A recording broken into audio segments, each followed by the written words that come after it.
Let's talk about private clouds. When we think about the term cloud, it always doesn't mean that it's with a third party provider.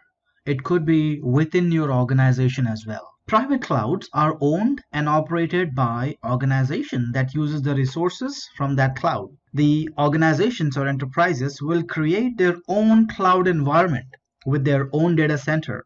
That means the resources, hardware, storage, and everything else that's required to make a cloud is within the data center of the enterprise. And that means that employees of the organization can use a self-service provisioning portal to log in to the private cloud and then create computing resources. The organization, although, always remains the owner and is entirely responsible for the operation of the services they provide. A good use case for this private cloud scenario would be when an organization has data that they really do not want to put in the public cloud. Perhaps there could be legal reasons. For example, medical data that has to be compliant with HIPAA standards cannot be exposed publicly.